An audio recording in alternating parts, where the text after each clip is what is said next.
देखिए UPSC India का सबसे टफेस्ट एग्जाम और जब क्रेडिबिलिटी की बात आती है तो भी इसकी क्रेडिबिलिटी बाकी एग्जाम से कहीं गुना ज़्यादा है। लेकिन इसके एग्जाम के प्रोसेस में काफ़ी ज़्यादा खामियां हैं और उस खामियों के ऊपर यूपीएससी ने समय समय पे काम किया है और धीरे धीरे कहीं ना कहीं उसमें सुधार भी देखने को मिला है। अभी एक अपडेट कह सकते हैं, एक तरीके से शॉकिंग अपडेट कह सकते हैं।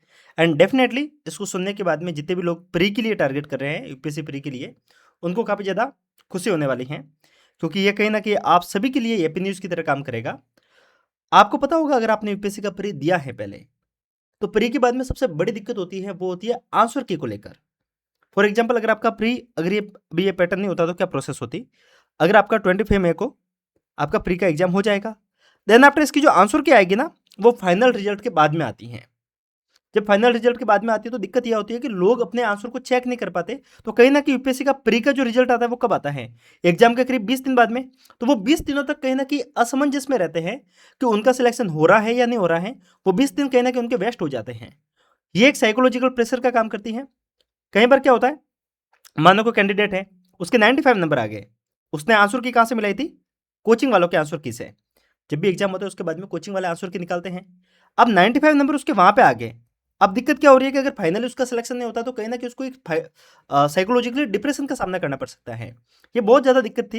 इसके कारण लास्ट ईयर हमने बहुत ज़्यादा प्रोटेस्ट भी किए थे। अगर आप इस चैनल से जुड़े हुए तो हमने काफ़ी ज़्यादा आवाज़ उठाई थी और उसके बाद में सुप्रीम कोर्ट में केस फाइल किया गया था।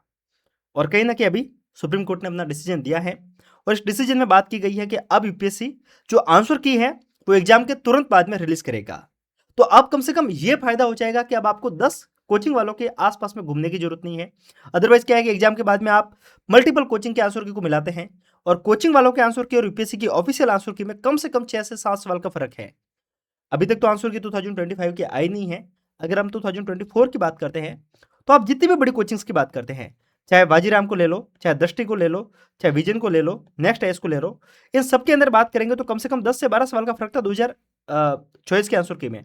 तो आप समझिए कि हर एक कोचिंग वाले कम से कम 10 से 12 सवाल तो गलत ही देते हैं। ये बहुत बड़ी दिक्कत थी। तो कहीं ना कहीं एक सुधार हुआ है। इनके साथ में कुछ एक और सुधार होने वाले हैं, वो भी समझिए। सबसे पहला जजमेंट तो किसको है, आंसर की को लेकर दिया है। देन आफ्टर एक चीज और है जो कि कहीं ना कहीं जितने भी लोग आर्ट्स बैकग्राउंड से बिलोंग करते हैं उनके लिए तो ये कहीं ना कहीं रामबाण की तरह असर करेगा। सुप्रीम कोर्ट ने बोला है कि जो सी सेट का एग्जाम होता है वो कहीं ना कहीं, क्योंकि जब कोर्ट में अपील की गई थी तो ये बात कही गई थी 2023 के बाद में, आप देखेंगे कि यूपीएससी ने सी सेट को इतना टफ बना दिया है। सी सेट को यूपीएससी क्या बोलता है कि ये क्वालिफाइंग नेचर का है। आपने बोल दिया कि क्वालिफाइंग नेचर का है, पर आपने एग्जाम का नेचर इतना टफ कर दिया कि लोग उसको क्वालिफाई ही नहीं कर पा रहे हैं। आप उसमें मैथमेटिक्स कह तो रहे हो 10th के लेवल की पूछेंगे और वो पूछ रहे हैं कहीं ना कहीं 12th, आईआईटी, बीटेक, इस लेवल के आप मैथमेटिक्स के क्वेश्चंस पूछ रहे हो। आप बोलते हो कि हम नंबर सिस्टम पूछ रहे हैं, पर नंबर सिस्टम कहना कि एडवांस मैथ का पार्ट है और एडवांस मैथ में भी आप इस लेवल के सवाल पूछते हो कि एक सवाल को सॉल्व करने में 10 मिनट कम पड़ जाए। जब आप इस तरीके से सवाल पूछते हो तो कहीं ना कहीं आप इस एग्जाम को उन लोगों के लिए ज्यादा हेल्पफुल बना देते हो जो मैथमेटिक्स बैकग्राउंड से बिलोंग करते हैं। पर यूपीएससी में ऐसा था नहीं। सुप्रीम कोर्ट ने अपने जजमेंट में सीधा बोला है कि जो सी सेट है वो क्वालिफाइंग नेचर का था, तो उसको क्वालिफाइंग नेचर का बनाए रखे और इंश्योर करे कि सबके लिए एक जैसा हो वो एग्जाम। तो इसके कारण इस बात समझ लीजिए कि 2026 का जो एग्जाम होगा उसमें जो सी सेट का लेवल होगा वो कहीं ना कहीं लास्ट ईयर के कंपेयर में काफी ईजी होगा। मैथमेटिक्स ठीक लेवल की पूछी जाएगी। एक वीडियो अपन सी सेट पे करेंगे कि इस बार क्या हो सकता है। मेरी जहां तक संभावना है, मैथमेटिक्स का लेवल थोड़ा इजी पूछा जाएगा, कॉम्प्रिहेंशन का लेवल थोड़ा कंफ्यूजिंग बना देंगे, क्योंकि एक लेवल को इंश्योर करना है ना। और बात करेंगे रीजनिंग का, तो रीजनिंग में जो क्वेश्चन है उसकी कहीं ना कहीं क्वेश्चन पूछने की जो संख्या है वो बढ़ाई जा सकती है। तो कुछ इस तरीके से बदलाव होंगे सी सेट के अंदर भी। दो बात तो ये रहेगी।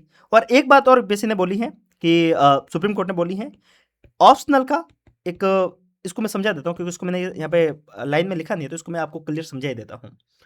आपने कहीं बार इस बात को देखा होगा कि जो न्यू एस्पिरेंट होते हैं वो सवाल करते हैं कि कुछ ऑप्शनल ऐसे हैं जिनमें मार्क्स ज़्यादा आते हैं और कुछ ऑप्शनल ऐसे हैं जिनमें मार्क्स कम आते हैं। ऐसा क्यों होता है?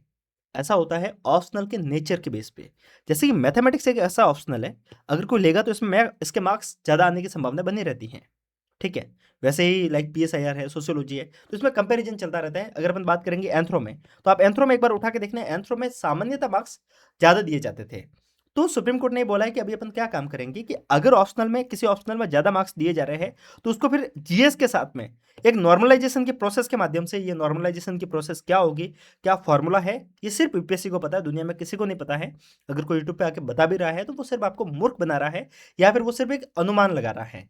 ध्यान में रखना कि सुप्रीम कोर्ट ने इस बात को बोला है कि अगर ऑप्शनल में ज़्यादा मार्क्स आ रहा है तो जीएस के साथ में नॉर्मलाइज किया जाए और एक लेवल प्लेइंग फील्ड बनाई जाए, सभी लोगों के लिए एक समान जो मार्क्स होते हैं वो बराबर बने ऑप्शनल के लिए। तो ऑप्शनल का जो ये बना हुआ है ना कि किस कोई ऑप्शनल ऐसा जो किसी स्टूडेंट को ज़्यादा हेल्प करता है, किसी को कम हेल्प कर रहा है, तो ये कहीं ना कहीं इनइक्वलिटी को बढ़ा रहा है और वो कहीं ना कहीं कम होनी चाहिए। तो ये सारी बातें सुप्रीम कोर्ट ने बोली हैं। आंसर की जो बात है वो 2026 के एग्जाम के बाद में आपको तुरंत देखने को मिलेगी। नाउ अब देखते हैं कि यूपीएससी कितना जल्दी रिलीज करता है, एग्जाम के तुरंत बाद में करता है, 2 दिन बाद में करता है, 3 दिन बाद में करता है, अभी यूपीएससी के ऊपर डिपेंड करता है।